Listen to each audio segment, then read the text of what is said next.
A very good afternoon to everyone. Hope you all are fine. I'm also fine. दोस्तों CMH के papers ख़त्म हो चुके हैं. अब बारी है पेपर का एनालिसिस करने का. कहाँ पे हमने गलतियाँ की है, कितने हमारे मार्क्स आ रहे हैं अप्रोक्सीमेटली. इसके लिए मैं आज लेकर आया हूँ CM intermediate group second paper number 11 that is indirect taxation का सॉल्यूशन. आज हम सोल्व करेंगे पेपर नंबर 11 इनडायरेक्ट टैक्सेशन का. सबसे पहले 25 मार्क्स का करेंगे, फिर रिमेनिंग बाद में करेंगे. तो सबसे पहले पार्ट ए देखते हैं अपन. पार्ट ए में क्वेश्चन नंबर 1 का ए, जो कि आपके 4 अल्टरनेटिव दे रखे हैं, उसमें से एक आपका बेस्ट आंसर आपको चूज करना है. Without delay I am going for the question number 1. Which of the following constitutional amendment governs GST act. दोस्तों जीएसटी एक्ट के लिए आपका कॉन्स्टिट्यूशनल में 2 अमेंडमेंट किए थे मेनली. एक तो था 102nd अमेंडमेंट और एक था 101st अमेंडमेंट. पता हो तो आपको. ये अमेंडमेंट हुआ था दोस्तों बिल में और ये हुआ था एक्ट में. कॉन्स्टिट्यूशनल एक्ट में भी अमेंडमेंट किया था और कॉन्स्टिट्यूशनल बिल में भी अमेंडमेंट किया था. बिल तो कब रहता है, प्रेसिडेंट अपनी सहमति देने से पहले ये बिल रहता है. अगर वो अपनी सहमति दे देता है तो वो क्या बन जाता है, एक्ट बन जाता है. तो एक्ट में संशोधन किया था 101st. और ये पूछा क्या है इन्होंने एक्ट में, तो आंसर क्या होना चाहिए आपका, option number A is your best answer. अगर ये बिल में संशोधन बोलता है तो 122वां संशोधन करते हैं, बट इन्होंने अभी एक्ट में बोला है तो option number A is your best answer A. फिर है second question. Every decision of the goods and GST council shall be taken a meeting by majority of not less than of the weighted votes of the member present and voting. तो आपको best answer choose करना है. दोस्तों GST council जो decision लेती है उसकी जो मेजोरिटी होती है 3/4 बोलो तो 75% होनी चाहिए, तब जाके वो डिसीजन पास होता है. तो यहाँ पे क्या आंसर रहेगा आपका, 3/4. Option number C is your best answer. अगर हम बात करें सेंट्रल गवर्नमेंट की तो 1/3, स्टेट गवर्नमेंट की 2/3 होता है, बट यहाँ पे ओवरऑल की बात की तो 75% बोलो तो option number C is your best answer. Question number 3. In which of the following situation tax payer need to reverse the credit already taken. तो ये आईटीसी का क्वेश्चन है. आईटीसी हमने एक कंडीशन पढ़ी थी वहाँ पे, अगर सप्लायर को आप विद इन 180 डेज में पेमेंट नहीं करते हो इनवॉइस का, तो जो भी आपने आईटीसी लिया उसको रिवर्स बैक करना होगा. तो option number C is your best answer. If the payment is not made to the supplier with in 180 days from the date of the invoice. तो आंसर कौन सा रहेगा आपका, option number C. Question number 4. If the rate of tax and nature of supply of service is not determined at the time of receipt of the advance, then what will be the rate of tax and nature to be return in receipt voucher.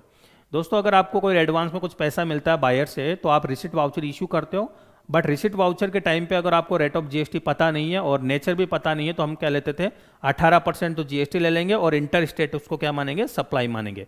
तो option number B is your best answer. ठीक है जी, ये आपका tax invoice के chapter में से question है. Now go for question number 5. With in how much time including all possible extension input sent directly by the supplier of inputs to premises to job worker without sending them first to premises of principal should either be returned to principal or must be supplied from the job workers premises. क्या बोला इन्होंने कि आपने principal ने job worker को input send किए हैं और ये पूछ रहा है कि कितने साल में ये रिटर्न बैक हो जाना चाहिए to the principal.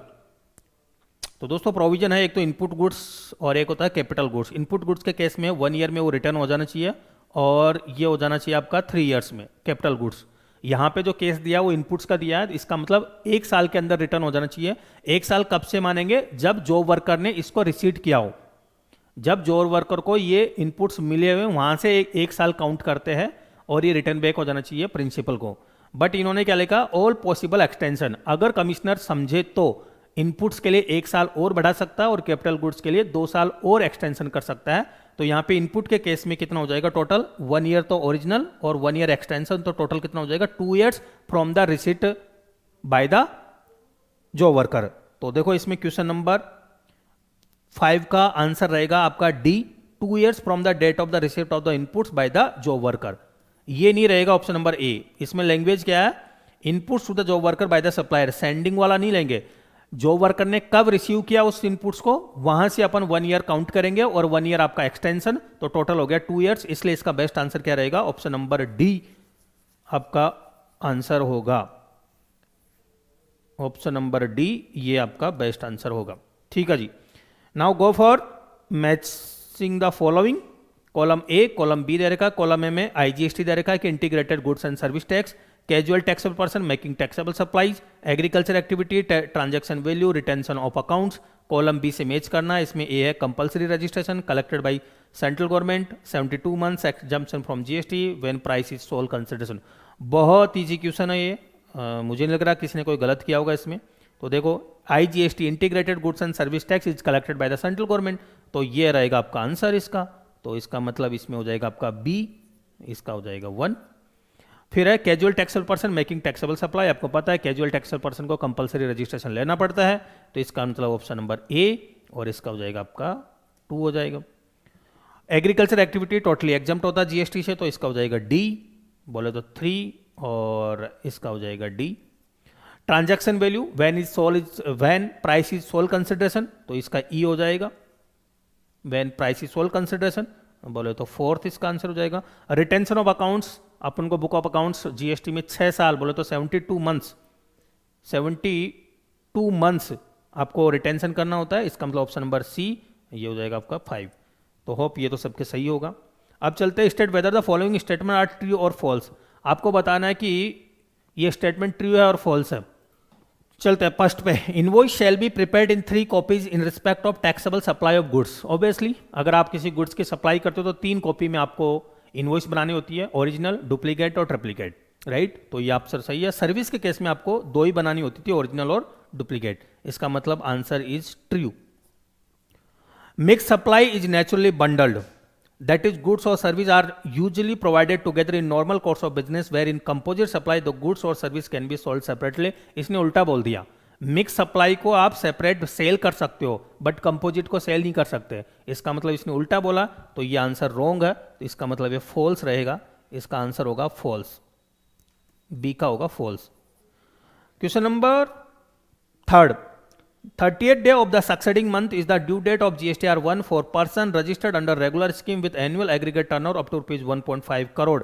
Assume there is no extension। दोस्तों इन्होंने बोला कि अगर GSTR1 फाइल करते हो और आप रेगुलर स्कीम में जाते हो, टर्नओवर 1.5 करोड़ तक है, इसकी ड्यू डेट 13 तारीख होती है उस महीने की, तो ये आपको बताना है सही है गलत है। दोस्तों ये टोटली गलत है, क्वेश्चन अच्छे से पढ़ना होगा। GSTR1 भर दिया इसने, 1.5 करोड़ तक की लिमिट दे दी, बट यहाँ पे रेगुलर स्कीम दे दी, तो रेगुलर स्कीम में तो ड्यू डेट 11 तारीख ही रहती है। अगर ये बोलता है कि QRMP स्कीम ले ली उसने, तो फिर उसमें 13 तारीख होती, इसका मतलब ये स्टेटमेंट फॉल्स है। आंसर क्या होना चाहिए इसकी, 11th day of the month, तो 11 तारीख अगर होती तो ये सही रहता, तो ये फॉल्स है, तो इसको मैं फॉल्स कर रहा हूँ। N unregistered person can not generate E way bill, obviously unregistered person E way bill generate नहीं कर सकता, तो आपका स्टेटमेंट बिल्कुल सही है, ट्रू है ये, true. Question number 5, E way bill not required in case of transfer of stock between head office and branch even if value of consignment is more than ₹1 lakh if delivery challan is available. दोस्तों अगर आप stock transfer कर रहे हो, अगर value 50,000 से ज़्यादा है तो भी आपको ई वे बिल जनरेट करना होता है, तो ये आपका फॉल्स है, यहाँ पे फॉल्स रहेगा ये आंसर, क्योंकि जरूरी है ई वे बिल जनरेट करना, तो ये आंसर है फॉल्स। अब चलते हैं फिल इन द ब्लैंक्स में। फिल इन द ब्लैंक्स में question number 1, a maximum rate of tax can be impose on intra state supply of goods and service as CGST।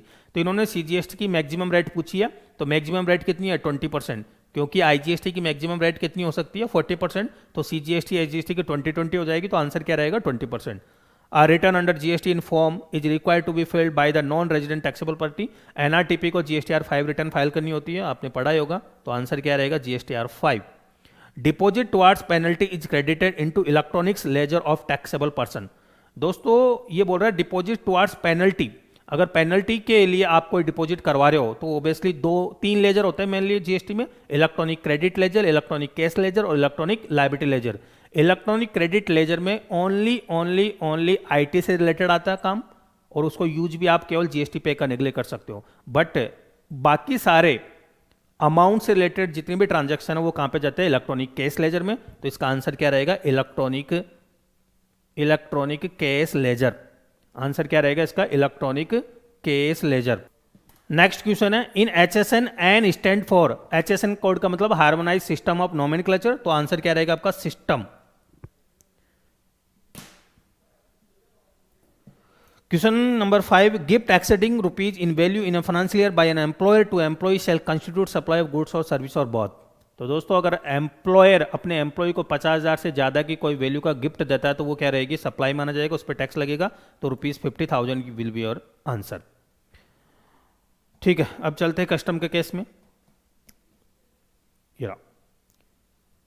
Choose the correct option from the amongst 4 alternative given. Question number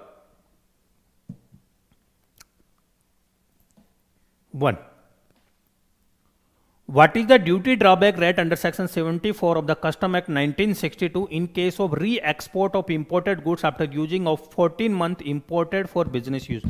दोस्तों जो भी goods आपने import किया business use के लिए किया और 14 महीने के बाद में आप इसको री एक्सपोर्ट कर रहे हो, तो इस केस में ड्यूटी ड्रॉबैक की रेट क्या रहेगी? तो आपने देखा होगा दैट इज 65%। ऑप्शन नंबर ए, वो टेबल दे रखी है, वो आप देख लेगा वहाँ पे 14 मंथ्स किसके कैटेगरी में आता है, 65% की कैटेगरी में, तो A is your best answer.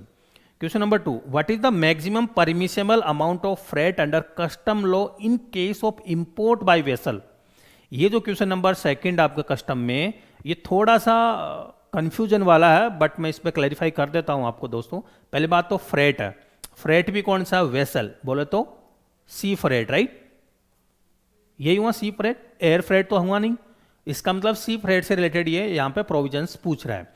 अब सी फ्रेट के प्रोविजंस में आपने पढ़ा होगा, सी फ्रेट का प्रोविजन क्या है? सी फ्रेट गिवन अगर दे रखा है तो एक्चुअल लेते हैं, यहां पे अगर मैं इसको ऐसे करूं, गिवन यस तो एक्चुअल लेते हैं, अगर नो गिवन नहीं दे रखा तो 20% ऑफ एफओबी लेते हैं। यही है सी फ्रेट का केस में, यही है कि अगर सी फ्रेट गिवन है तो एक्चुअल ले लेंगे, अगर गिवन नहीं है तो आप 20% ऑफ एफओबी वैल्यू लोगे। बट इसने क्या पूछा, what is the maximum permissible amount of freight under custom law in case of import by vessel? Option है 20% ऑफ एफओबी, 20% ऑफ एफओबी और actual amount which out less, ये तो हो ही नहीं सकता। एक्चुअल अमाउंट और 20% of FOB value amount which out more, ये भी आपका नहीं आंसर हो सकता। अब देखो क्वेश्चन इंस्टीट्यूट इसको कैसे मानता है, क्योंकि यहाँ विच मैक्सिमम परमिशन अमाउंट तो कुछ है नहीं। अगर मैं 20% लूँ तो फिर एक्चुअल अगर 20% से ज़्यादा होगा तो ये रहेगा, अगर मैं 20% ना लेकर एक्चुअल लूँ, राइट, मैक्सिमम अगर, तो भी यहाँ पे कोई ऑप्शन नहीं है दे रखा, तो इंस्टीट्यूट क्या इसका डिसीजन लेता है वो माना जाएगा। मेरे हिसाब से तो क्वेश्चन में क्लैरिफाई नहीं है, क्योंकि सी फ्रेट के केस में क्या होता है, दे रखा है तो आप क्या लोगे, एक्चुअल लोगे, नहीं दे रखा तो 25% ऑफ एफओबी वैल्यू लोगे। तो इसका देखते हैं क्या आंसर रहेगा। Question number 3, bill of entry is use for clearance of goods from warehouse for home consumption.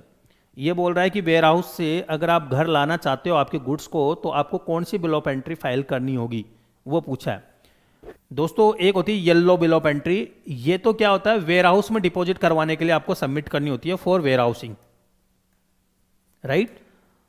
और एक होती है ग्रीन, ग्रीन जो होती है वो आपको बॉन्डेड जो वेयर हाउस होता है उससे छुड़वाने के लिए, बोलते हैं x bond bill of entry. और जो व्हाइट होती है वो वेयर हाउस से घर पे अगर आप फॉर होम कंजम्पशन लाते हो तो व्हाइट आपको बिल ऑफ एंट्री फाइल करनी होती है। तो आपका आंसर क्या रहेगा, option number A, white bill of entry is use for goods from warehousing A for home consumption under custom act 1962 which of its not mandatory document required for export of goods from India. ये बोल रहा है कि कौन सा document export करने के लिए रिक्वायरमेंट नहीं है। ऑब्वियसली साफ साफ लिख रखा है बिल ऑफ एंट्री, क्योंकि बिल ऑफ एंट्री तो इंपोर्ट करने के लिए लेते हैं। तो option number D is your answer. According to custom act 1962, up to how many nautical miles from the base line Indian territory water extend.